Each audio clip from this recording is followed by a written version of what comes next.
From Amateur Radio Newsline Report number 2453, this is Ham Nation Headlines for Wednesday, November 6, 2024.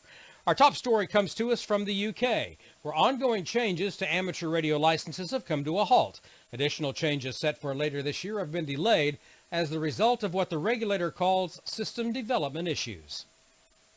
Hams in the UK who've been expecting additional changes in the licensing system before the end of this year are going to have to wait a bit longer for them to take effect, according to the regulator Ofcom. A recent announcement by Ofcom said that phases 2 and 3 of the licensing platform modifications were being delayed instead of going forward later this year and in early 2025. The planned changes include limits being set on the number of call signs an individual amateur can hold, in this case only one personal license per individual. This will require hams who advance to the next license class to surrender their previous license. Ofcom had hoped to introduce the M8 and M9 call signs for those passing the intermediate license exam to replace the 2 series and as an optional change for intermediate license holders currently holding the 2E0 and 2E1 call signs. It's expected that at some unknown point, however, Ofcom will take back all numeral 2 call sign prefixes. This is Jeremy Boot, G4NJH.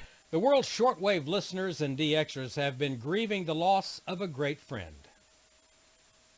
Anchor Peterson was devoted to DX listening, shortwave radio, and to others who loved them too. Shortly after his death in Denmark was reported in late October, hams, shortwave listeners, and other friends flocked to social media to share their memories of the man they recalled with fondness and respect. The radio enthusiast played a significant role in the Danish Shortwave Club International, which he served for a time as chairman. He was also editor of the Domestic Broadcasting Survey and Tropical Bands Monitor. Anchor's voice could be heard as one of the presenters on the club's international shortwave news and music program, DX Window. The club disbanded in 2016. Anchor was remembered as having founded the European DX Council in June of 1967. The council's membership eventually grew to include DX clubs and listeners in Asia and elsewhere in the Pacific region. This is Graham Kemp, VK4BB. A hydrogen balloon from Arizona has ended its months of silence with transmissions that were picked up by a ground station in Antarctica.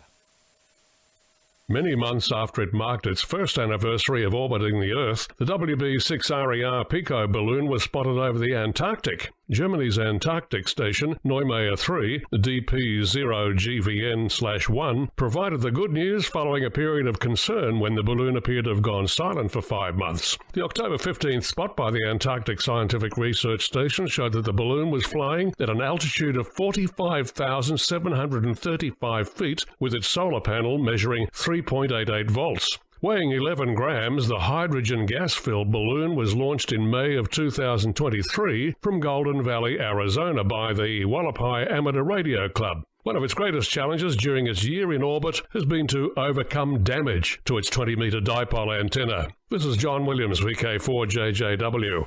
And that's all from the Amateur Radio Newsline, your independent source for amateur radio news since 1976 at arnewsline.org. With Jeremy Boot, G4NJH, Graham Kemp, VK4BB, John Williams, VK4JJW, Karen Eve Murray, KD2GUT at the news desk in New York, and our news team across the globe. I'm Don Wilbanks, AE5DW. 7-3, we'll see you next time here on Ham Nation.